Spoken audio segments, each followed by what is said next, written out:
इस देश में काली कमाई के कितने कुबेर हैं। आज रांची से जब 30 करोड़ रुपए की बरामदगी हुई तो सियासी गलियारों में बीच चुनाव के दरमियान कई तरह के सवाल उठने लगे।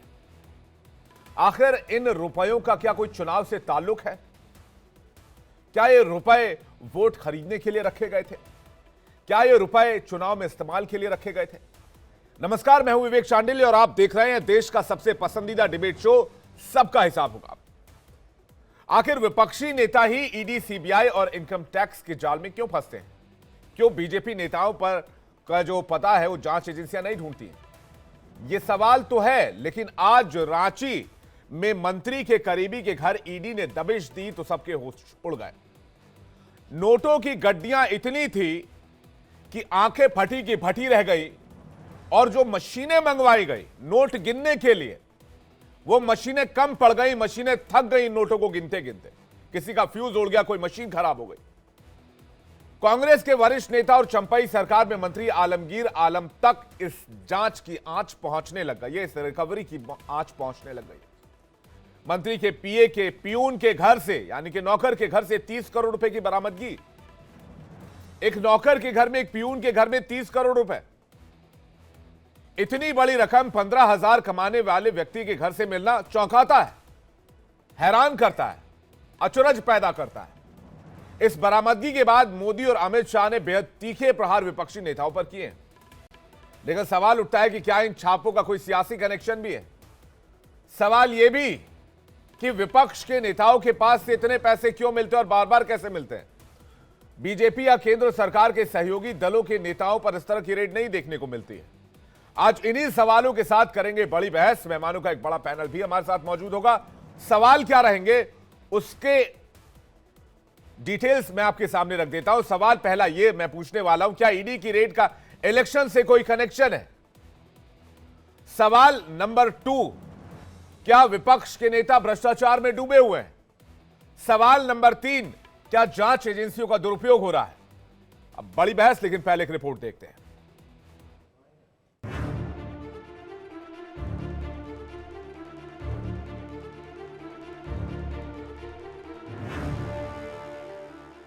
आपने देखा होगा, अभी घर जाओगे तो टीवी पे देखना, आज यहां पड़ोस में झारखंड में नोटों के पहाड़ मिल रहे हैं, नोटों के पहाड़।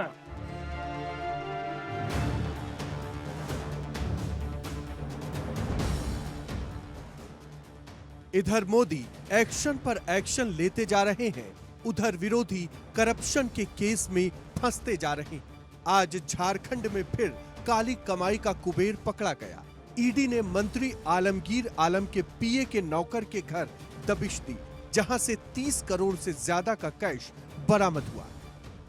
देखिए, मेरा पीएस है, विभाग बोले बहुत सरकारी मुलाजिम है और मेरा पीएस है। और हम लोग जो पीएस को रखते हैं तो एक अनुभवी देखकर ही रखते हैं। इसके पहले भी एक जगह नहीं, दो मंत्री का पीएस रह चुके थे, उसी आधार पर उसको हम लोग लाए थे।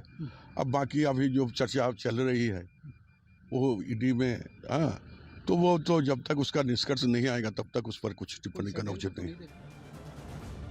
आखिर मंत्री आलमगीर आलम तक जांच की आंच कैसे पहुंची? वो कहानी बेहद दिलचस्प है। महज 10,000 की घूस की जांच करते करते ईडी कैसे कैशलोक तक जा पहुंची, ये समझिए।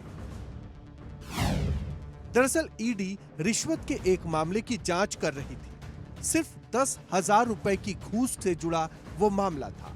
इस मामले में पिछले साल ईडी ने चीफ इंजीनियर से पूछताछ की थी। इंजीनियर वीरेंद्र राम ने पूछताछ के दौरान बड़ा खुलासा किया था। वीरेंद्र राम ने रकम मंत्री तक पहुंचाने की बात कही थी। तब पहली बार मंत्री आलमगीर आलम का नाम इस केस में सामने आया था। ईडी मंत्री के पीए संजीव लाल तक पहुंची, जिसके बाद पीए संजीव लाल के नौकर जहांगीर पर शक हुआ। नौकर के घर ईडी ने छापा मारा तो कैश जब्त हुआ। करीब 30 करोड़ रुपए नौकर के घर से बरामद किए गए। रांची में कैश जब्त होते ही ईडी के एक्शन के तुरंत बाद सियासी पारा भी हाई हो गया। मोदी से लेकर अमित शाह तक विपक्ष पर टूट पड़ी। आपने देखा होगा, अभी घर जाओगे तो टीवी पे देखना, आज यहां पड़ोस में झारखंड में नोटों के पहाड़ मिल रहे हैं, नोटों के पहाड़। लोगों का चोरी किया माल पकड़ रहा है मोदी वहां। अब मुझे बताइए, मैं चोरी बंद कर दूं, इनकी कमाई बंद कर दूं, इनकी लूट बंद कर दूं, तो मोदी को गाली देंगे कि नहीं देंगे? देंगे कि नहीं देंगे? लेकिन गाली खा करके मुझे काम करना चाहिए कि नहीं करना चाहिए? आप मुझे बताइए। मुझे आपकी पाई पाई बचानी चाहिए कि नहीं बचानी चाहिए? आपके हक का पैसा बचाना चाहिए कि नहीं बचाना चाहिए? झारखंड में कांग्रेस के एमपी के घर से 350 करोड़ रुपया कैश मिली, 350 करोड़ रुपया रोकड़ा, और आज कल रात को ही झारखंड में एक मंत्री के घर से 30 करोड़ रुपया जब्त हुआ है भाइयों, 30 करोड़ रुपया। नरेंद्र मोदी 23 साल से मुख्यमंत्री और प्रधानमंत्री है, उस पर 25 पैसे का भी कोई आरोप नहीं है मित्रों, कोई आरोप नहीं। ईडी, सीबीआई और इनकम टैक्स को लेकर सियासी संग्राम तेज होता जा रहा है। तीसरे चरण के मतदान से पहले जांच एजेंसियों को लेकर रण भीषण हो गया है। ऐसे में सवाल उठता है कि क्या भ्रष्टाचारी सिर्फ विरोधी दलों में है? क्या बीजेपी में होना ही शराफत का सबसे बड़ा सर्टिफिकेट है? आखिर क्यों जांच एजेंसियां सिर्फ और सिर्फ विपक्षी नेताओं का ही पता ढूंढती है? इन्हीं सवालों के साथ आज सबका हिसाब होगा। डिबेट करने के लिए एक बड़ा पैनल हमारे साथ मौजूद है। विश्वास पाठक, प्रवक्ता बीजेपी, हमारे साथ जुड़ रहे हैं। कपिल श्रीवास्तव, समाजवादी पार्टी के प्रवक्ता, हमारे साथ जुड़ रहे हैं। राहुल लाल, राजनीतिक विश्लेषक, हमारे साथ जुड़ रहे हैं। संजीव कौशिक, राजनीतिक विश्लेषक, हमारे साथ जुड़ रहे हैं।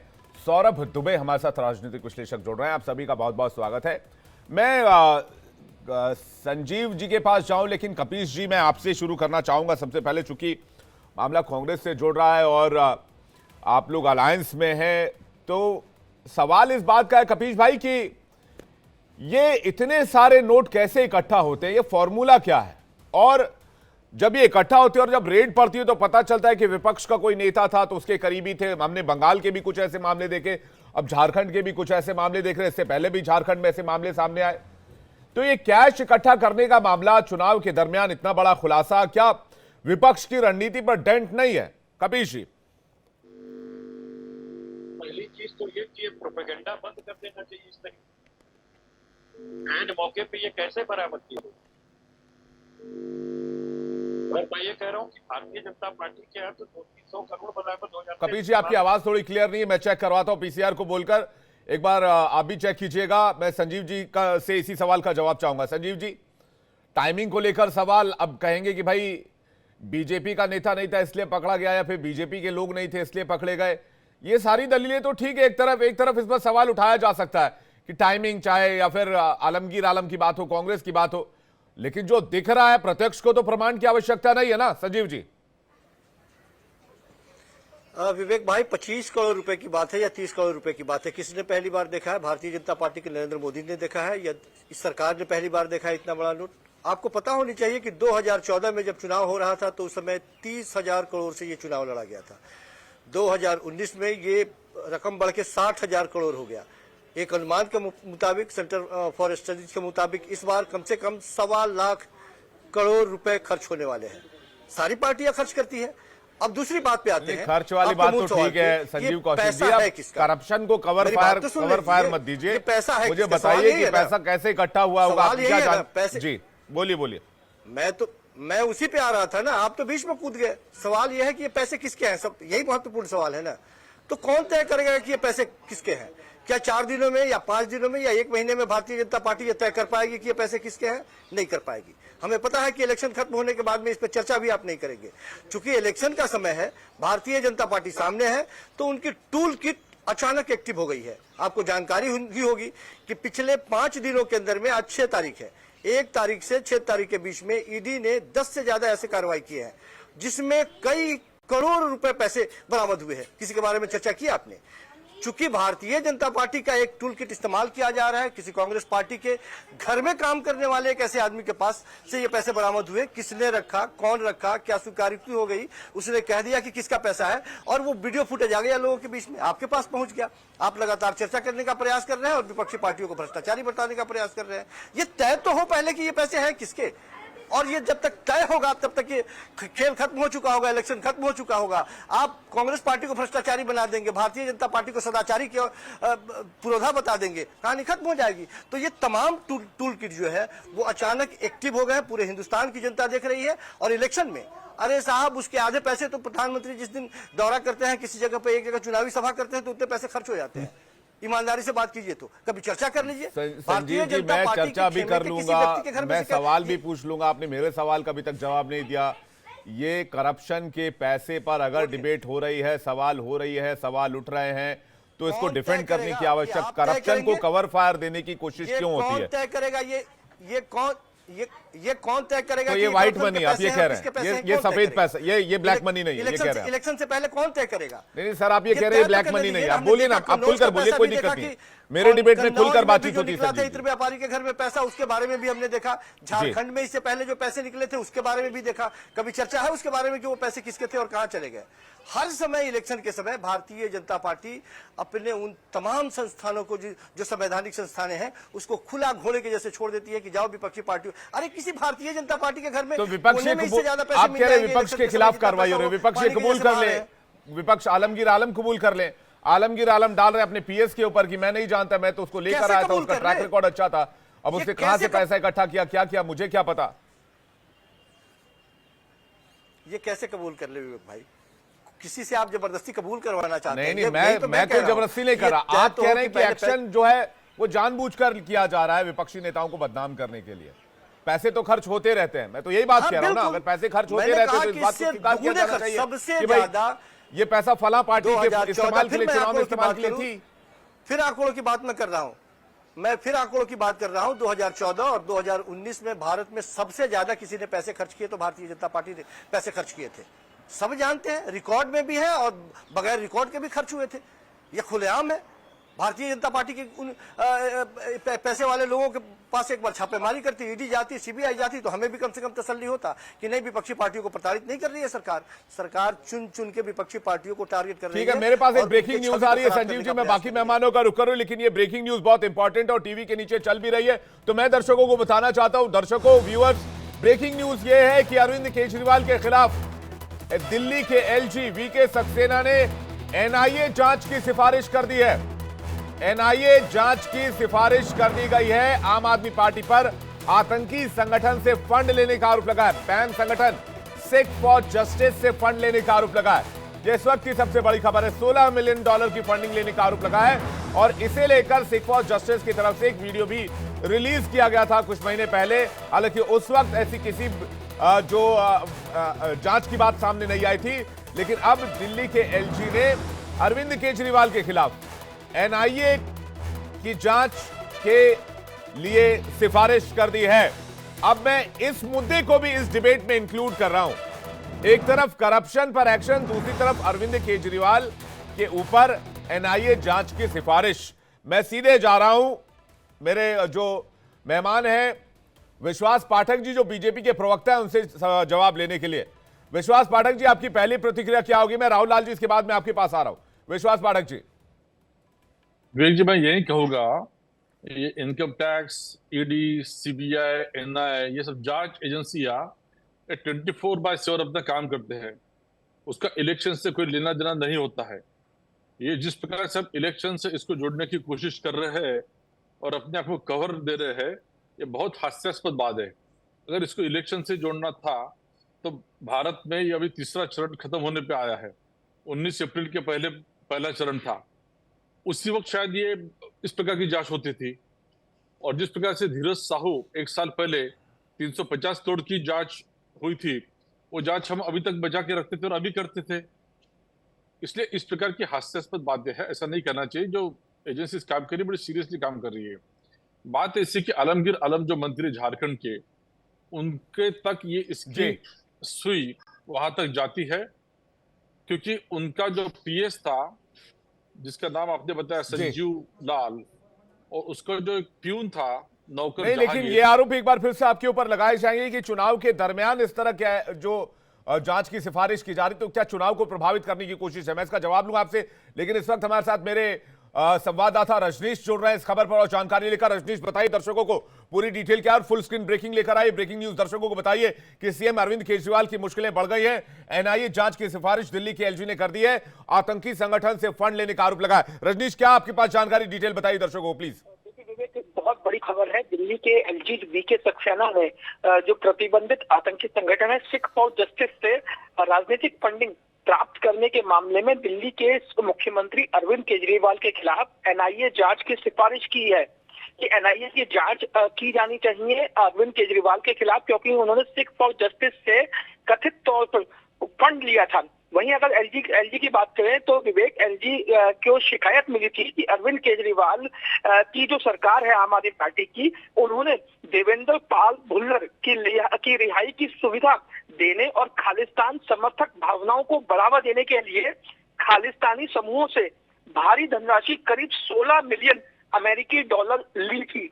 ये जो शिकायत है वो एलजी को मिली थी। इसके बाद एलजी वीके सक्सेना ने आम आदमी पार्टी के जो मुख्यमंत्री हैं दिल्ली के अरविंद केजरीवाल, उनके खिलाफ एनआईए जांच की सिफारिश कर दी है। अब ऐसे में विवेक बहुत बड़ी खबर है, क्योंकि कल अरविंद केजरीवाल की जो अंतरिम जो जमानत पर सुप्रीम कोर्ट में सुनवाई थी, बहुत मुमकिन था कि अरविंद केजरीवाल को इससे लाभ मिल सकता था शायद, लेकिन अब जिस तरीके से वीके सक्सेना ने, ये मामला बहुत गंभीर होता जा रहा है, राष्ट्रीय सुरक्षा से जुड़ा हुआ मामला अब हो गया है, क्योंकि नेशनल इन्वेस्टिगेटिव एजेंसी का नाम भी अब इस केस में जोड़ गया है और विदेशी आतंकी संगठन से फंड लेने का आरोप अब लग रहा है एलजी की तरफ से लगाया गया है। सीधे चलेंगे, इस वक्त नवीन हमारे साथ, हमारे संवाददाता जुड़ रहे हैं उनके पास। नवीन, आपके पास क्या जानकारी इस मामले को लेकर? बिल्कुल, की जो ये कंप्लेन है वो अशोक जो आशु मोंगिया है, national general secretary Hindu federation of India, उनके द्वारा ये एलजी को दी गई थी और ये आरोप लगाया गया था कि आम आदमी पार्टी जिसके मुखिया अरविंद केजरीवाल हैं, उनकी पार्टी को बैंड संगठन है जस्टिस उसकी तरफ से लगभग 16 मिलियन की है वो फंडिंग की गई है। उसकी जांच की मांग की गई थी एलजी की तरफ से, और एलजी ने अब इस पूरे मामले की जांच की सिफारिश एनआईए की है, यानी नेशनल इन्वेस्टिगेशन एजेंसी से की गई है पूरे मामले। और निश्चित तौर पर जो एनआईए है वो अब इस पूरे मामले की जांच करने वाला है, क्योंकि आम पार्टी पर लगाया गया कि जो Khalistani group extremist Khalistani group है जिसमें देवेंद्र पाल भुल्लर है, लेकिन ये वीडियो जो सिख फॉर जस्टिस की तरफ से जारी किया गया था, ये लगभग 1-1.5 महीने पहले जारी किया गया था, और अब एलजी इसमें एनआईए जांच की सिफारिश कर रहे हैं, तो इस गैप को लेकर भी सवाल पूछे जाएंगे। बिल्कुल, देखिए जहां तक बात गैप की है तो उसमें एक चीज समझना होगा कि आमतौर पर जब ऐसे मामले आते हैं जो मामला बड़े लोगों से जुड़ा हुआ होता है तो उसमें तमाम तथ्यों की जांच की जाती है। निश्चित तौर पर एलजी द्वारा इस पूरे मामले का पहले संज्ञान लिया गया, उसके बाद इस मामले की एक जो कर सकते हैं, फिर जिन्होंने ये आरोप किए हैं उनके निश्चित तौर पर इसमें कुछ सबूत एलजी को दिए गए होंगे, जिसके बाद ही एलजी द्वारा इस पूरे मामले की जांच की सिफारिश की गई है।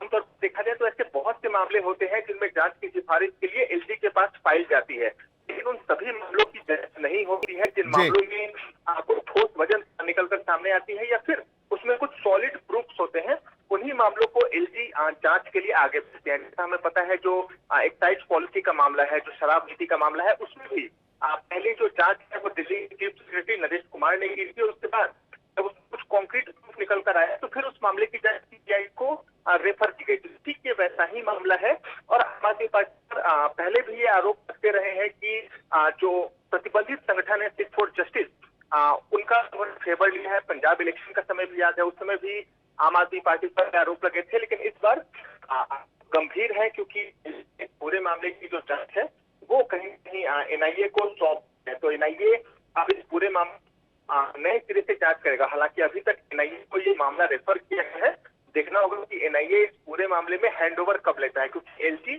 की तरफ से इस पूरे मामले की जांच के लिए किसी भी एजेंसी को रेफर कर सकते हैं, और ये फिर उस एजेंसी पर निर्भर करेगा कि वो इस पूरे मामले की जांच ये कब तक शुरू करता है। मामला बहुत पेचीदा हो गया, चूंकि राष्ट्रीय सुरक्षा से जुड़ा हुआ मामला और एनआईए की एंट्री हो गई है, तो इससे बड़ा नुकसान आम आदमी पार्टी और अरविंद केजरीवाल को हो सकता है और अरविंद केजरीवाल गहरी मुसीबत में भी फंस सकते हैं, जिस तरह से एलजी ने एनआईए जांच की सिफारिश की है। चलिए इसी पर डिबेट को आगे बढ़ाते हैं, चूंकि मुद्दा बहुत बड़ा है और एक खबर भी बहुत बड़ी है। मैं अपने डिबेट पैनल पर वापस लौटना चाहूंगा। नवीन, आपका फिलहाल शुक्रिया और रजनीश, आपका भी धन्यवाद। जैसे ही कोई अपडेट हो हमें फौरन बताइएगा। दर्शकों को इस मामले में जितनी ज्यादा से ज्यादा हो सके ब्रेकिंग न्यूज पहुंचाएंगे, अपडेट पहुंचाएंगे।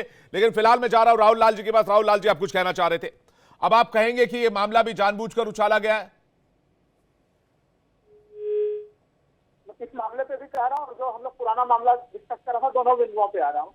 देखिए, जिस समय से पंजाब का चुनाव आम आदमी पार्टी जीती है, तभी से भारतीय जनता पार्टी आम आदमी पार्टी से खालिस्तानी संगठनों से चंदा लेने का मामला उसी समय से उठा रही थी। तो क्या वो सिख फॉर जस्टिस का वीडियो का इंतजार कर रही थी? और वीडियो भी काफी पहले तो सिख फॉर जस्टिस का वीडियो तो 1.5 महीने 2 महीने पहले आया था राहुल लाल जी। आज कौन सी आज आई है? एलजी ने जांच की सिफारिश की है, तो एलजी के पास कुछ तो तथ्य आए होंगे, कुछ एविडेंस आए होंगे, कुछ मनी ट्रेल आया होगा, कुछ तो आया होगा। पांडेली जी, मैं यही कह रहा हूँ कि सिख फॉर जस्टिस का वीडियो बना के कह दे कि भारत के जितने भी न्यूज चैनल है उन सबों को हमने फंडिंग दिया है, तो उसके बाद क्या एनआईए जांच शुरू हो जाएगी सभी चैनलों के विरुद्ध? ये तो देखिए बात है, ये सीधे सीधे चुनाव के समय विपक्षी दलों के छवि को यही तो बात है राहुल लाल जी। अगर जिस दिन आरोप लगे सिख फॉर जस्टिस की तरफ से, पतविंदर पन्नू की तरफ से, उसी दिन इस जांच की संस्तुति कर दी जाती तो समझा जा सकता था कि पॉलिटिकल वेंडेटा का मामला हो सकता है। लेकिन हो सकता है इस मामले में कुछ स्ट्रॉन्ग एविडेंस एलजी के पास हो, तभी तो एलजी ने जांच की सिफारिश की। यही तो मैं आपसे पूछ रहा हूं। पांडेली जी, तो फिर मैं ये पूछ रहा हूँ कि फिर पंजाब के चुनाव के समय भारतीय जनता पार्टी के लोग कैसे आरोप लगा रहे थे?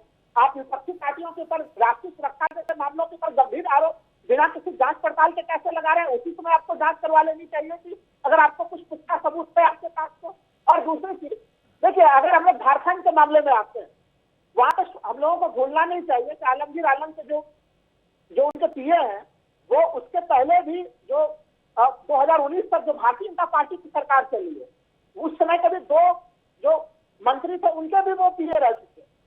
तो फिर ये पैसा वर्तमान मंत्री जी का है कि पहले के 2 मंत्रियों का है, या फिर किसी चौथे व्यक्ति का पैसा? ये कैसे पता चलेगा? आप सोच के देखिए, अमित शाह ने बयान देना शुरू कर दिया गृह मंत्री जी ने कि झारखंड में जो कि कांग्रेस के एक मंत्री के घर से पैसे निकले हैं। क्या ये बात तथ्यात्मक तौर पर कहना चुनावी रैलियों में सीधे सीधे गलत मिस इन्फॉर्मेशन नहीं फैलाना है? क्या अभी इस समय तक किसी ऐसी जांच पर भाई साहब, अगर किसी मंत्री जी के पीएस के घर से पैसा मिलेगा तो मंत्री जी का नाम सिंपल सा उसमें लिया जाएगा कि फलाने मंत्री के फलाने पीएस के पास से पैसा मिला। पांडेली जी, पीएस के घर के भी, उस पीएस के घर में भी नहीं मिला, उसके नौकर के घर में मिला है। अब ये बताइए, हो सकता है कि बीजेपी के लोगों ने अगर वहां पर पैसा रखवा दिया हो जाए और फिर ईडी को सूचना दे दी हो, तो कुछ भी हो सकता है इसमें। अभी यहाँ तो बात की जा रही है। अच्छा, बीजेपी के लोगों ने झारखंड के एक मंत्री के घर में हो सकता है पैसा रखवा दिया हो 30 करोड़ रुपए। मैं तो कह रहा हूँ तमाम संभावनाएं खुली हुई है। अगर जिस तरह से अमित शाह आरोप लगा रहे हैं, भाई अगर इस तरह का वेंडेटा पॉलिटिक्स करना होगा, राहुल लाल जी किसी बड़े मिनिस्टर के घर में पैसा रखवा देंगे, रखवाना ये तो एक आलमगीर आलम जो कि बहुत वेल नोन नहीं है, बहुत कम लोग उन्हें जानते हैं, बहुत कम खबरों में रहते हैं, उनके पीएस के प्यून के घर क्यों पैसा कोई रखवाने जाएगा? मैं यही तो पांडेली जी, इसलिए मैंने कहा कि आलमगीर आलम के जो पीएस हैं, उसके पहले भी वो बीजेपी की सरकार थी, तब भी उस समय 2 मंत्रियों के पीएस थे और उन दोनों मंत्रियों के ऊपर भ्रष्टाचार के आरोप लगे हुए हैं, उसी जमाने में लगे हुए हैं। तो ये पैसे उन लोगों के क्यों नहीं हो सकते? अभी वर्तमान मंत्री के ही क्यों होंगे? तो ये तो जांच से पता चलेगा ना पांडेली जी। लेकिन जांच से पहले सर्टिफिकेट लेके भारतीय जनता पार्टी के लोग कैसे बैठ गए? ईडी और बाकी जो जांच एजेंसियां हैं वो तो चुनाव आयोग को रिपोर्ट कर रही हैं। हमारे साथ इस वक्त मनजिंदर सिंह सिरसा फोनलाइन पर जुड़ रहे हैं अरविंद केजरीवाल की खबर के मामले में। उसके बाद कपिल जी आपके पास आ रहे हैं। मनजिंदर जी, स्वागत है आपका इंडिया डेली पर। मेरा पहला सवाल आपसे है कि आप लोग इस मामले में बोलते रहे हैं, बीच बीच में मैंने आपके कई वीडियो सोशल मीडिया पर देखे जिसमें आप लोग कह रहे थे, इस बारे में इशारा कर रहे थे, लेकिन एलजी ने आज एनआईए जांच की सिफारिश की, इसका ग्राउंड क्या है? नहीं, जब गुरपतवंत सिंह खुद ही ये डिस्क्लोज कर रहा है कि मैंने $16 लाख अरविंद केजरीवाल जी को और उनके साथियों को दिया है, वह बताइए, देने वाला खुद ही डिस्क्लोज कर रहा है। और उसके बाद भी कभी अरविंद केजरीवाल जी ने इस चीज को डिनाई नहीं किया, ये ऐसा नहीं हुआ। उन्होंने भी आज तक उसको डिनायल नहीं करने का कारण एक स्पष्ट है कि इसका पीछे कुछ ना कुछ छुपा हुआ है। इसलिए अब एनआईए जब इसमें जांच करेगी तो ये स्पष्ट हो जाएगा कि अरविंद केजरीवाल जी ने उससे पैसे लिए तो कितने लिए और लिए तो क्यों लिए, और ऐसे आतंकी संगठन के घर जाके रुकना जो खुद आतंकवाद से जुड़ा संगठन का मुखिया रहा हो, और फिर आपको याद हो अरविंद केजरीवाल जी ने तब कहा भी मुझे पता नहीं था, मैं गलती से आ गया इसके घर। तो अब ये स्पष्ट हो जाएगा कि अरविंद केजरीवाल जी ना केवल शराब घोटाला करने वाले हैं, बल्कि वो एक देश के साथ जो लोग देश के खिलाफ कार्रवाई करते हैं उनसे उन्होंने पैसे भी लिए। सिरसा जी, लेकिन ये तो जांच का विषय है। क्या एक आतंकी की बात पर हम इतनी जल्दी भरोसा करके अपने देश के एक सीएम पर सवाल उठा सकते हैं? मैंने तो नहीं कहा कि जांच का विषय नहीं है, पर अरविंद केजरीवाल जी ने तो खुद ने माना था कि मैं उस आतंकी संगठन वाले के घर पर रुका हूं। ये तो अरविंद केजरीवाल जी ने खुद माना था और कहा था कि मुझे पता नहीं था कि मैं उसके घर पे, और जबकि उसके भाई के घर पे वो न्यूयॉर्क में पहले ही जा चुके थे। तो एक बात बहुत स्पष्ट है, और गुरपतवंत सिंह पन्नू ने बकायदा ये भी बताया है कि हमारी शर्तें क्या क्या थी, किस किस को छोड़ना है, क्या क्या करना है। ये सारी बातें गुरपतवंत सिंह पन्नू बार बार कहते रहे हैं। और अगर ऐसी नहीं कोई बात तो अरविंद केजरीवाल एक मुख्यमंत्री होने के नाते उनका फर्ज बनता था, जो आदमी प्रधानमंत्री को धमकियां दे रहा हो, एयर इंडिया का जहाज उड़ाने की धमकियां दे रहा हो, ऐसा आदमी जब आपका नाम लेके कहे कि मैंने आपको इतने पैसे दिए हैं, तो आपको कहना चाहिए ये गलत बोल रहे हैं, ये बहुत गलत है, और ऐसे देशद्रोहियों को पैसा लेना छोड़िए, मैं इनसे बात भी ना कभी करूं, ऐसा आपको बताना चाहिए। ऐसे में तो सिरसा जी पंजाब के इलेक्शंस भी सवालों के घेरे में आ जाएंगे, क्योंकि पन्नू का दावा था कि ये पैसे पंजाब इलेक्शन में खर्च करने के लिए और पंजाब का चुनाव जीतने के लिए लिए गए। तो अभी आप भी तो यही बोल रहे हैं ना, अभी आप भी वही लाइन बोल गए, मैं तो आधी बोली, पूरी आपने कर दी। तो आप समझिए, जब इतना बड़ा माफ करना मुख्यमंत्री जी के ऊपर एलिगेशन आए और मुख्यमंत्री जी उसका जवाब तक देना ठीक ना समझें, तो इसका मतलब तो स्पष्ट है कि दाल में कुछ काला है। और मैं फिर से कहूं, बात ये नहीं है कि उसने क्या बोला है, बात ये है एक ऐसे संगठन के मुखिया जब इतनी बड़ी बात कहे कि मैंने फंडिंग की है और मैंने इन शर्तों पे फंडिंग की है, हमारी बैठकें हुई हैं और ये बैठकों में ये तय हुआ है, तो उसके बाद भी अगर अरविंद केजरीवाल जी चुप्पी साधें तो फिर ये तो सवालों के घेरे में आना स्वाभाविक था। ठीक है सिरसा जी, बहुत बहुत शुक्रिया हमारे साथ जुड़ने के लिए और अपनी बात यहां पर रखने के लिए। बीजेपी के प्रवक्ता नेता मनजिंदर सिंह सिरसा कह रहे हैं कि इस मामले में जांच होगा, दूध का दूध और पानी का पानी हो जाएगा, लेकिन अरविंद केजरीवाल पर जो एलिगेशन लगे हैं वो बहुत ज्यादा गंभीर है। हमारे पॉलिटिकल एडिटर ब्रह्म प्रकाश दुबे इस वक्त हमारे साथ जुड़ रहे हैं, सीधे उनके पास चलेंगे, उसके बाद बाकी मेहमानों का रुख करेंगे। ब्रह्म प्रकाश जी, सबसे पहले मेरा सवाल आपसे है कि इस मामले को लेकर क्या जानकारी, क्या अपडेट अभी तक आपके पास है? खबर बस अभी इतनी मिल पाई है कि एनआईए जांच की सिफारिश की गई है, तो क्या एलजी के पास कोई स्ट्रांग एविडेंस या कोई जानकारी ऐसी है कि जिसकी वजह से उन्हें एलजी को एनआईए जांच के जाना पड़ा या सिफारिश करनी पड़ी?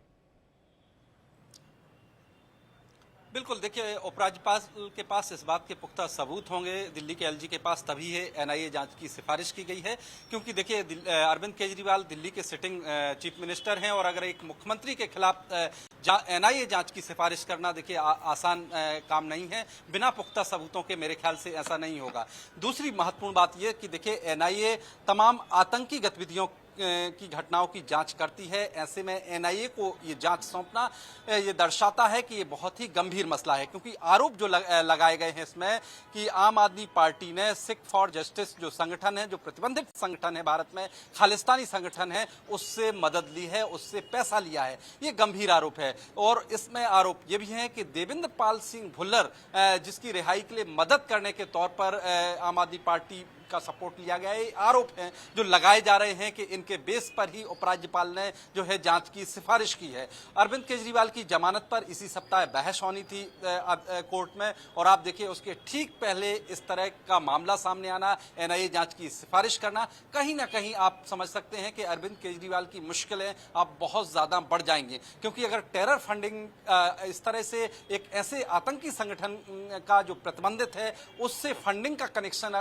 सामने आता है, उससे आम आदमी पार्टी ने फंड लिया है, ये चीज प्रूफ होती है, तो इससे ना सिर्फ अरविंद केजरीवाल बल्कि आम आदमी पार्टी के कई नेताओं की मुश्किलें बढ़ जाएंगी। एनआईए जांच करेगी, मामला क्या छानबीन में क्या आता है ये सामने आएगा, लेकिन जिस तरह के आरोप हैं, जिस तरह से के गंभीर आरोप हैं और जिस तरह से एलजी ने सिफारिश की है, लग रहा है कि इससे अरविंद केजरीवाल की मुश्किलें और ज्यादा बढ़ जाएंगी।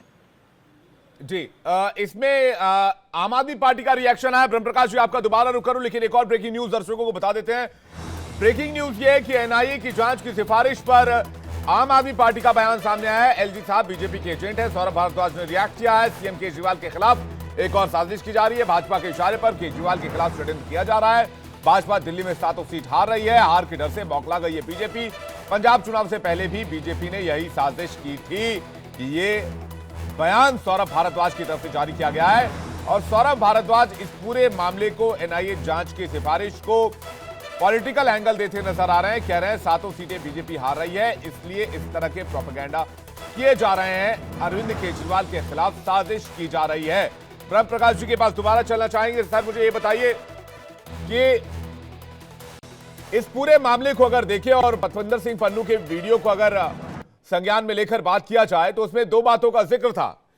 पहली तो यह कि फंडिंग की गई हमारी तरफ से और यह फंडिंग की गई आम आदमी पार्टी को, अरविंद केजरीवाल को, हमारे कुछ लोगों की रिहाई को लेकर। दूसरी बात उसमें यह थी कि अरविंद केजरीवाल इस पैसे से पंजाब का चुनाव लड़ना चाहते थे और हमने उनको पूरी मदद की। उन्होंने कहा था कि पंजाब में हमारी सरकार बनने के बाद हम उनको कुछ कुछ फायदा पहुंचाएंगे। जो उस वीडियो में कहा गया सिख फॉर जस्टिस के नेता पतविंदर सिंह पन्नू की तरफ से, तो क्या इससे पंजाब के कुछ नेताओं तक भी जांच की आंच पहुंच सकती है और यह देश के इतिहास में पहला ऐसा मामला होगा कि सिटिंग सीएम या फिर पूर्व सीएम या सीएम के अगेंस्ट में एनआईए जांच की सिफारिश हुई हो? बिल्कुल बिल्कुल। और देखिए आपको बता दें कि पंजाब में जब चुनाव थे तो इस तरह के आरोप पहले भी लगे थे अरविंद केजरीवाल पर कि जो खालिस्तानी आतंकी संगठन से रिलेटेड जो लोग थे पंजाब में उनके घर रुकना, उसको लेकर भी अरविंद केजरीवाल को घेरा गया था चुनाव के दौरान कि अरविंद केजरीवाल ने वहां रात बिताई, उन लोगों से मिले जो खालिस्तानी आतंकी समर्थक थे।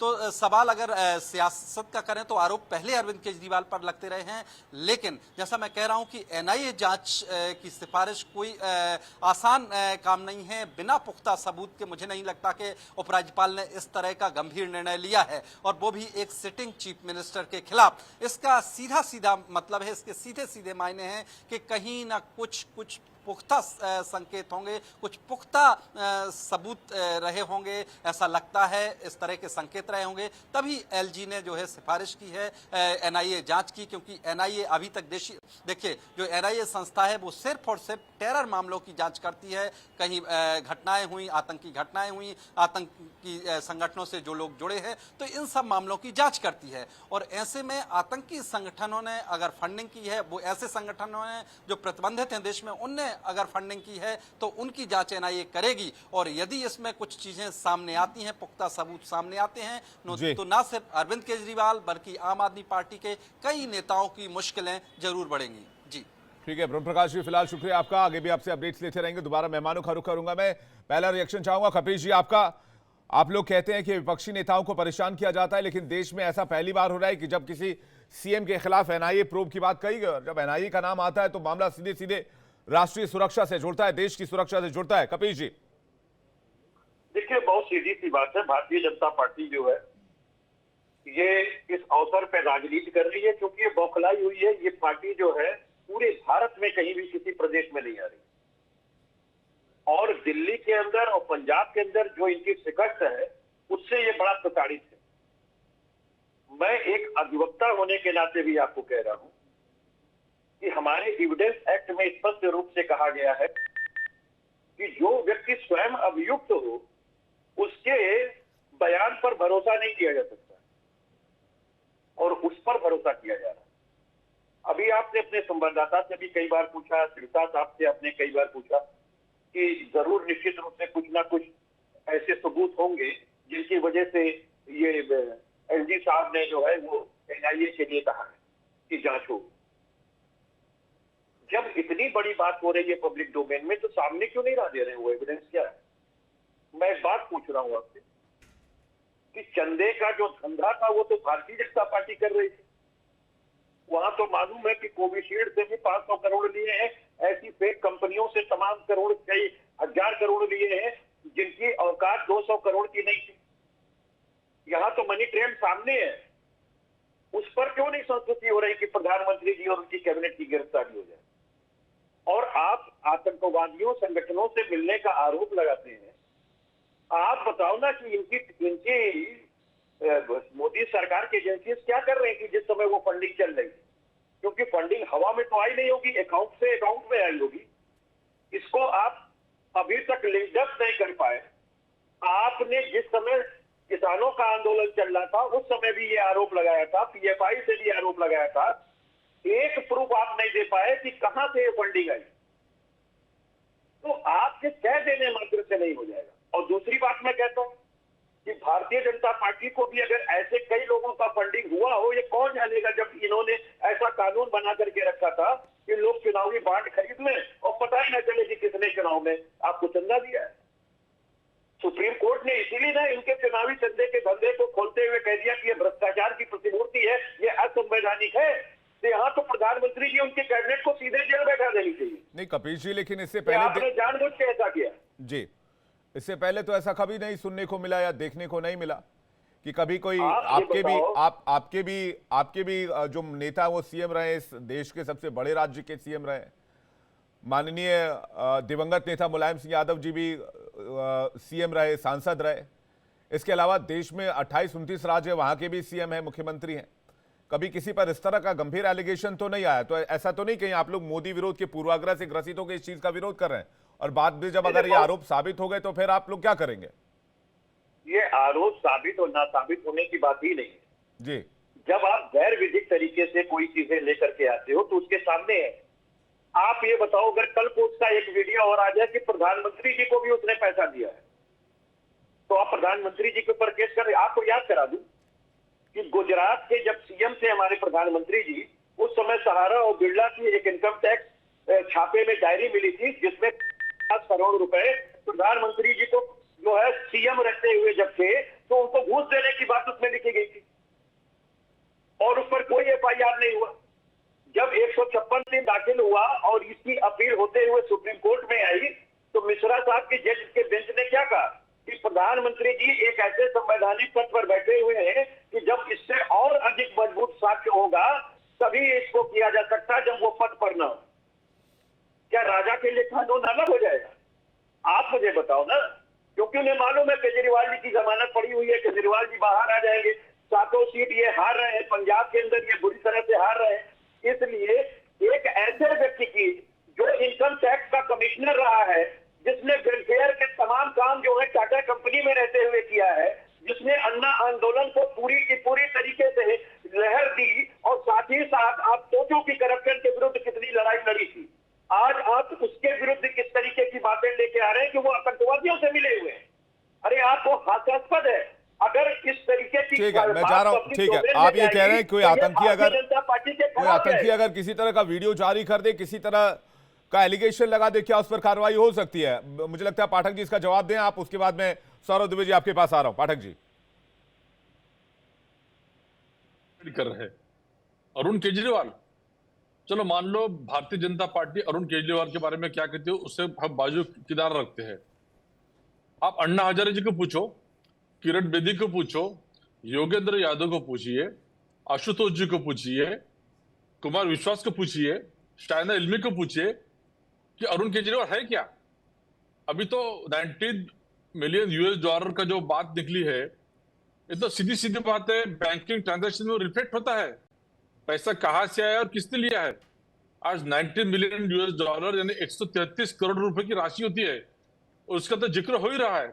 इसलिए अगर एनआईए ने उसकी जांच ले ली है हाथ में, इसका मतलब अरुण केजरीवाल इसमें दोषी है और उनको सजा होने ही वाली है। और उसको हम जिस प्रकार से कवर कर रहे हैं, डिफेंड कर रहे हैं, ये कतई बराबर नहीं है। अरुण केजरीवाल ने शुरू से ही कभी उन्होंने कॉन्स्टिट्यूशन के ऊपर भरोसा नहीं किया, अनकॉन्स्टिट्यूशनल बातें सब उन्होंने किया है। पाठक जी को बताना चाहिए कि अचानक ये बातें कैसे आ रही है, और आप क्या भारतीय जो हमारा एविडेंस दो बातें बदल लोगे। देखो आप जब बात कर रहे थे मैं बीच में बात नहीं किया। कपिल जी, राहुल जी, मुझे बात करने दो, इकट्ठा किया है, मुझे बात करने में आपके बीच बात नहीं किया। दो चीजें अभी क्यों है उसका मैं जवाब देता हूँ, लेकिन जो बात सामने आई है अगर वो सच है तो आप क्यों इतने बौखलाए हो? आपको बौखलाने की क्या जरूरत है? जहां तक समय का सवाल है, एलजी ने, दिल्ली की एलजी ने उसमें कुछ तथ्य पाया है, इसलिए एनआईए क्यों दिया है। और अभी दूध का दूध पानी होने वाला है। अरविंद केजरीवाल जो पूरी तरह से ध्वस्त हो गए हैं, और उसके कारण कपिल समान सपा के प्रवक्ता है, अपने आप को अधिवक्ता कहते हैं, किस प्रकार का डिफेंस कर रहे हैं। एक एक करके कपिल जी, एक एक करके कपिल जी, विश्वास जी का जवाब ले लेते हैं, उनको पूरा कर ले दीजिए जी। कपिल जी एक एक करके, ठीक है कपिल जी, ठीक है। कपिल जी की बौखलाहट मुझे समझ में आ रही है, क्योंकि वो भी उसी के साथ है, वही काम में वो करते हैं। जहां तक समय का सवाल है, एनआईए, सीबीआई, इनकम टैक्स, ये सब ईडी ये अब तक हम निरंतर करते रहती है, उसका इलेक्शन से कोई संबंध नहीं है। ठीक है, आप कह रहे हैं इलेक्शन से संबंध नहीं है, वो कह रहे हैं कि जानबूझकर विपक्षी नेताओं को टारगेट किया जा रहा है। लेकिन ऐसा तो भारतीय इतिहास में, भारतीय राजनीतिक इतिहास में पहली बार हो रहा होगा जब किसी राजनेता के खिलाफ एनआईए का एनआईए जांच के लिए प्रोब करा गया। और राहुल लाल जी मैं आ रहा हूं, सौरभ दुबे जी काफी देर से वेट कर उनके पास जा रहा हूं, उसके बाद में संजीव जी आपके पास आ रहा हूं। कपिल जी थोड़ा सा होल्ड कीजिएगा। सौरभ दुबे जी, क्या ये इलेक्शन की वजह से है ये प्रोब?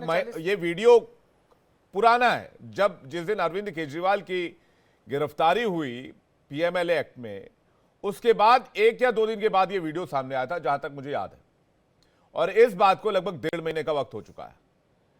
तो ये गैप क्यों? पहला तो ये, दूसरा ये अगर ये गैप बना तो मिड इलेक्शन में ये जांच सिफारिश क्यों की गई? सौरभ दुबे जी।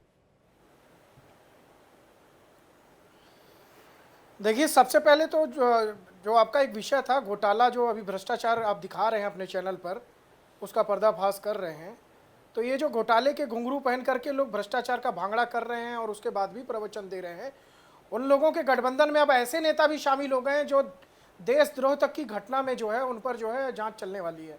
आज नहीं, मैंने जब अरविंद केजरीवाल जी की गिरफ्तारी हुई थी तभी आपके चैनल पर कहा था कि इन पर एनआईए की जांच होगी। मैंने इसलिए कहा था कि ईडी के अधिकारियों ने यह दावा किया था कि ईडी के अधिकारियों की मुखबिरी की गई थी। उस समय अरविंद केजरीवाल जी के घर से ऐसे दस्तावेज बरामद हुए थे जिसमें ईडी के बड़े अधिकारियों के परिवार वालों की लगातार मुखबिरी की जा रही थी कि वो कहाँ जाते हैं, क्या करते हैं।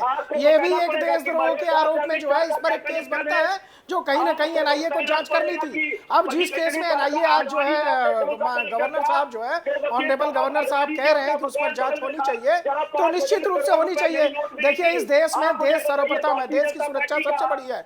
मुख्यमंत्री बाद में है, प्रधानमंत्री बाद में है, सब लोग बाद में। लगातार कपिल जी मत बोलिए, देशद्रोहियों के साथ आप शामिल होने में अपना जो है वो झंडा मत खड़ा करिए। आप ये मत दिखाइए कि आप देशद्रोहियों का साथ देने में सबसे नंबर 1 है। अभी जांच की बात की गई है, उसके पहले आप कूद गए, हमारे बीच में कूद गए। लगातार आप बोले जा रहे हैं, भ्रष्टाचार किए जा रहे हैं, करप्शन किए जा रहे हैं। ठीक है कपिल जी, राहुल जी जवाब पूरा हो लीजिए। सौरभ दुबे जी को, संजीव जी को स्क्रीन पर लेकर आइए जी। कपिल जी थोड़ा सा वेट कीजिएगा, राहुल जी थोड़ा सा वेट कीजिएगा। सौरभ दुबे जी और संजीव जी को स्क्रीन पर लेकर आइए। सौरभ दुबे जी अपना जवाब पूरा कीजिए। देखिए, मैं ये कह रहा हूं कि जब देश की सुरक्षा का सवाल है, जब सवाल ऐसा है कि वो जो है हिंदुस्तान पर ऐसी कोई आंच ना आए कि जिस प्रकार से अभी हम एक खालिस्तानी मूवमेंट के बारे में सुन रहे थे, लगातार भारत सरकार जो है कनाडा से लेकर के यूएस तक जो है इस मामले को संभालने में लगी है, इस मामले को ठीक करने में लगी है। पंजाब को जो लोग साजिश के तहत पंजाब के अंदर आतंक फैलाने की कोशिश कर रहे हैं, भारत सरकार लगातार उस पर लगाम लगाने की कोशिश कर रही है। ऐसे में अगर किसी व्यक्ति के प्रति जो है कोई गंभीर मामला आता है तो उस पर जांच होनी चाहिए, चाहे वो देश का प्रधानमंत्री हो या किसी भी राज्य का मुख्यमंत्री हो। देश से बड़ा कोई नहीं होता है, दूध का दूध और पानी का पानी होगा। देखिए, लेफ्टिनेंट गवर्नर जो है वो भी एक बड़ी पोस्ट पर और संवैधानिक पोस्ट में है। अगर वो आरोप लगा रहे हैं किसी प्रकार का तो उनकी आरोप में गंभीरता होगी और हमें विश्वास करना पड़ेगा। हम अरविंद केजरीवाल जी का भी सम्मान करते हैं जब वो मुख्यमंत्री है, तो उसी प्रकार से हमें सम्मान जो है गवर्नर साहब का भी करना पड़ेगा। और गवर्नर साहब ने आरोप लगाया, अगर गवर्नर साहब अगर जांच की बात करते हैं तो उसको जांच होनी चाहिए। और जिस प्रकार से लगातार एक भ्रष्टाचार का खेल चल रहा है, भ्रष्टाचार में झारखंड के मुख्यमंत्री स्वयं जमीन घोटाले के मामले में जेल के अंदर है, उसके बाद बड़ी रकमें 300 करोड़ से ऊपर की अभी पीछे पकड़ी गई थी, अभी फिर पकड़ी गई है, उसको भी लेकर के बड़ा गंभीर मामला है। तो प्रधानमंत्री बार बार मंच से यही तो कह रहे हैं कि जब मैं भ्रष्टाचारियों पे कार्रवाई करता हूं तो इन लोगों के पेट में दर्द क्यों होता है भाई? कोई ऐसे व्यक्ति पे कार्रवाई थोड़ी ना कर रहे हैं। एलजी अगर जांच की सिफारिश कर रहे हैं तो इसमें दिक्कत क्या है? हुई क्या? नहीं हुई। दिल्ली शराब नीति के मामले में भी एलजी ने जांच की सिफारिश की, उसके बाद देख रहे अब तस्वीर क्या है। एक के बाद एक गिरफ्तारी, एक के बाद एक डेटा, एक के बाद एक आंकड़े सामने आ रहे हैं। कनेक्शन दक्षिण तक पहुंच गया कि कविता भी इस वक्त अरेस्ट है, आज भी उनकी जमानत याचिका खारिज कर दी गई है। एलजी साहब कह रहे हैं कि इस मामले की जांच होनी चाहिए, तो एलजी को तो ये अधिकार है, कानूनन अधिकार है, कानून के बाहर जाकर कोई काम कर नहीं रहे, तो फिर इसमें इसको पॉलिटिकल एंगल देने का मकसद क्या है? आम आदमी पार्टी कह रही है कि जानबूझकर एक और साजिश की जा रही है। संजीव जी, ना पूरा अधिकार है, कैसे अधिकार नहीं है? उनको तो सरकार को बर्खास्त करने तक का अधिकार है।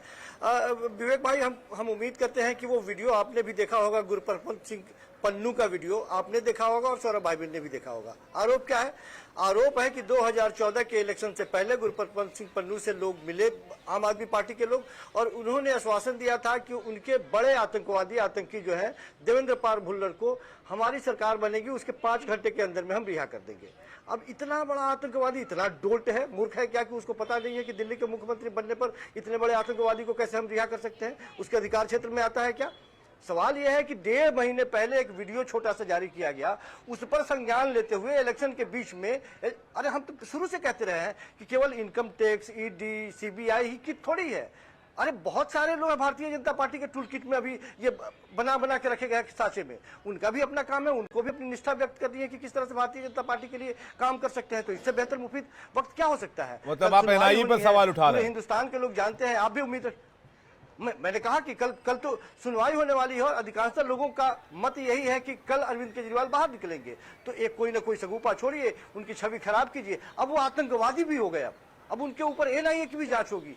अरे बेशर्मी की भी हद होती है। इस तरह की राजनीति करोगे आप, ऐसी राजनीति करोगे? हिंदुस्तान का कोई राजनेता, मैं दावे के साथ कह सकता हूं, चाहे वो सत्ता पक्ष के लोग हो या विपक्ष के लोग हो, हिंदुस्तान को बांटने की हिम्मत कोई नहीं कर सकता। तब होगी जब इस प्रकार के जो है वो टेरर फंडिंग की बात हो रही है, वो बेशर्मी है, जांच बेशर्मी है, टेरर फंडिंग होना बेशर्मी है, जांच होना बेशर्मी है। बताइए सौरभ जी, वीडियो देखा आपने? टेरर फंडिंग जो अगर होगी तो उसकी जांच वो कहां से गलत है? एनआईए इस देश की सर्वश्रेष्ठ एजेंसी है। आप लोग लगातार ईडी के खिलाफ बोल रहे हैं, सीबीआई के खिलाफ बोल रहे हैं, कोर्ट के खिलाफ बोल रहे हैं, एनआईए के खिलाफ बोल रहे हैं। भाई आपके लोग कहीं ना कहीं गलत हैं, इस बात को आपको स्वीकार करना पड़ेगा। एक बड़ी लंबी लड़ाई भ्रष्टाचार को लेकर चल रही है, आपके मुख्यमंत्री जेल के अंदर है, कोर्ट भी जो है उनको राहत नहीं दे रहा है, लगातार कोर्ट राहत नहीं दे रहा, उसके बाद आप लगातार संजीव जी एनआईए को टूलकिट का पार्ट बता रहे हैं, मैं इस पर जवाब दूंगा। राहुल लाल जी कुछ कहना चाह रहे हैं, सौरभ जी थोड़ा सा वेट कीजिएगा, उसका विश्वास जी मैं आपके पास आ रहा हूँ। राहुल लाल जी आप कुछ कहना चाह रहे हैं? मैं कह रहा हूँ कि देखिए, कह रहे कि एनआईए के बारे में कैसे बात कर रहे हैं? भाई एनआईए भी केंद्र सरकार की एजेंसी है और केंद्र सरकार की तमाम एजेंसियों के क्रेडिबिलिटी संकट के दायरे में है। 2000 हम लोगों ने देखा 2019 में पुलवामा का संकट हुआ, क्राइसिस हुआ। सोचिए कि उस समय तत्कालीन वहाँ के जम्मू कश्मीर के राज्यपाल सत्यपाल मलिक जी के तमाम बयान देख लीजिए, कैसे वो 350 किलोग्राम आरडीएक्स पहुंचा। 5 साल बीत गए, पुलवामा संकट के नाम पर देश में सरकार जम गई, लेकिन एनआईए अब तक हम लोग को वो क्लियर करके नहीं बता। एनआईए को केंद्रीय एजेंसी आप बता रहे हैं, मुझे एक बात बताइए राहुल लाल जी, कितने नेताओं के खिलाफ एनआईए की जांच चल रही है? आप सोच के देखिए ना, यही तो चीज है जो विपक्ष आरोप लगा रहा है। जब से देश आजाद हुआ उसके बाद से एनआईए है इस देश में, 70 साल हो गए एनआईए का काम करते हुए। आप किस प्रकार से एनआईए पर सवाल उठा रहे हैं? आप किस प्रकार से एनआईए पर सवाल उठा सकते हैं? देश की सर्वश्रेष्ठ एजेंसी है, देश के तमाम जो है टेररिस्ट आतंकवादियों को उन्होंने पकड़ा है, जहां पर इस तरह की घटनाएं होती हैं उसको पकड़ने का काम किया एनआईए ने। एनआईए पर सवाल उठाना अपने आप में जो है वो शर्मी वाली बात है। आपकी सरकार जब थी उसके समय एनआईए ने काम किया है। CBI, ED, NIA Bharatiya Janata party की एजेंसी नहीं है। 2014 के बाद ये एजेंसियां पैदा नहीं हुई है, ये 70 सालों से देश के अंदर कार्य कर रही है। इस बात को आपको समझना चाहिए। अगर आपके पास तर्कों की कमी है, तथ्यों की कमी है, तो इस प्रकार से राष्ट्रीय एजेंसियों के ऊपर आरोप लगाने से आप जो है मजबूत नहीं हो जाएंगे, आपकी वाहवाही नहीं हो जाएगी राष्ट्रीय एजेंसियों पर आरोप लगाने से। एक बार आप ईडी पर आरोप लगाते हैं, फिर आप कोर्ट के ऊपर आरोप लगाते हैं, फिर आज आप एनआईए के ऊपर आरोप लगाते हैं। अगर एनआईए नहीं जांच करेगा ये राष्ट्रीय सुरक्षा मामले से जुड़े तो कौन करेगा? राष्ट्रीय सुरक्षा से जुड़े हुए मामलों पर एनआईए जांच नहीं करेगा तो कौन करेगा? आप एलजी के ऊपर सवाल उठाते हैं तो मुख्यमंत्री के ऊपर अगर लोग सवाल उठा रहे हैं तो क्या गलत है? अगर आप देश की सारी एजेंसियों पे सवाल उठाते हैं, लेफ्टिनेंट गवर्नर पे सवाल उठाते हैं, तो फिर दिल्ली के मुख्यमंत्री पर सवाल उठाने में क्या गलत है? फिर मुख्यमंत्री के ऊपर अगर सवाल उठाया जाए केजरीवाल जी के ऊपर तो क्या गलत है? दूध का दूध, पानी का पानी होने दीजिए। जांच होने दीजिए, जांच होने दीजिए, जांच में खलबली मत मचाइए। जांच में बीच में आप आएंगे तो आपके ऊपर भी जांच होगी। जांच में ना मैं आ सकता हूँ, ना आप आ सकते हैं। एनआईए इस देश की सर्वश्रेष्ठ राष्ट्रीय सुरक्षा को लेकर के जानी मानी एजेंसी है, उसके ऊपर बोलना सूरज। देखिए आपस में इस तरह से फाइट करके कोई फायदा है नहीं। सवाल इस बात को लेकर है कि आखिर ऐसे वक्त पर ये जब मामला सामने आया है, जब एनआईए की एंट्री हुई है, तो क्या एनआईए को टूलकिट बताना सही है, जांच पूरी होने का इंतजार करना सही है? सर मुझे बताइए ना, एनआईए ने कितने नेताओं के खिलाफ इससे पहले एक्शन लिया? और ईडी ने 3% नेताओं के खिलाफ एक्शन लिया। 97% गैर राजनीतिक लोग हैं जिन पर ईडी ने एक्शन लिया है। कपिल जी कुछ कहना चाह रहा हूं, विश्वास पाठक जी इसके बाद में आ रहा हूं, और संजीव जी कुछ कहना चाह रहे हैं। ठीक है संजीव जी, थोड़ा सा वेट कीजिएगा, कपिल जी को सुन लेते हैं, पहले क्या करें कपिल जी। देखिए मेरे कुछ विधिक प्रश्न है और इस पैनल में बैठा हुआ कोई भी व्यक्ति हमें जवाब दे सकता है। मैं ये कह रहा हूं कि जो वीडियो रिलीज किया गया जिसके आधार पर ये बात कही जा रही है, उसको भारत की किस फॉरेंसिक लैब ने चेक किया था कि ये वाकई सही वीडियो है? क्योंकि आपने अभी देखा होगा कि हमारे गृह मंत्री के खिलाफ वीडियो बन जा रही है और उनको क्लैरिफिकेशन और पूरा प्रेस वार्ता करनी पड़ रही है। इसमें जो लिखित शिकायत दी गई है एलजी की तरफ से, मैं बता रहा हूं आपको, इसकी डिटेल बता रहा हूं। जो पहला सवाल आपने पूछा उसमें कहा गया है कि इस डिजिटल कंटेंट की फॉरेंसिक जांच सबसे पहले होनी चाहिए, जो ये आरोप लगाए गए, उसके बाद इस मामले में प्रूव आगे बढ़ना चाहिए। आपका जवाब, बाकी आपका जवाब बताइए सर। एलजी ने सिफारिश की है, जो एलजी की तरफ से शिकायत दी गई एनआईए को, गृह मंत्रालय को, माफ कीजिएगा कपिल जी। एलजी ने तो इसलिए इसको किया है कि कोई भी आदमी, मेरे जैसा विधिक भी कोई जानकार छोटा मोटा भी होगा ना, तो वो खड़ा करेगा इस प्रश्न। इसलिए वो जानते हैं उनको क्या करना था कि ये जो न्यूज जा रही है ये कल परसों में इनकी जमानत ना हो जाए, उसके लिए इनकी नीयत खराब कर दो, इनकी नीयत खराब कर दो। और मैं दूसरी बात आपको बार बार कह रहा हूं कि भारतीय जनता पार्टी के खिलाफ भी अगर इस तरह का एक वीडियो मिल जाए तो क्या राज्यपाल कर देंगे? और तीसरी बात मैं कह रहा हूं कि जो इस बात का आरोप लगाया जा रहा है कि अरविंद केजरीवाल से ये डील हुई थी कि जो उनकी सरकार बनेगी वो उसको ये कर देंगे, आप हमें बताओ कि किसी की माफ करा देने का पावर किसके पास? कि वो लेफ्टिनेंट गवर्नर साहब ने उसकी फॉरेंसिक जांच के लिए लिखा हुआ है होता है, या राज्यपाल और फॉरेंसिक जांच के लिए आप कह रहे थे अभी बताया ना एंकर साहब ने आपको, लेफ्टिनेंट गवर्नर साहब ने बोला है फॉरेंसिक जांच के लिए उसकी, अब पलटी मार दी उसके बाद। अभी कह रहे थे फॉरेंसिक जांच होनी चाहिए, फिर जब आपको जवाब मिल गया तो आपने पलटी मार दी। मुख्यमंत्री और प्रधानमंत्री, अरे आप पलटी मारने में पलटू राम है भैया, आपका पूरा गठबंधन पलटू राम है। पहले आप एक एक करके वक्त सीमित है मेरे पास, एक एक करके संजीव कौशिक जी कुछ कहना चाह रहे हैं, उसके बाद में विश्वास पाठक जी आपके पास आ रहा हूँ फाइनल रिमार्क्स के लिए। संजीव कौशिक जी ठीक है, सौरभ जी थोड़ा वेट कीजिएगा, संजीव कौशिक जी ठीक है, कपिल जी वेट कीजिएगा, आ रहा हूं आपके पास। संजीव कौशिक जी,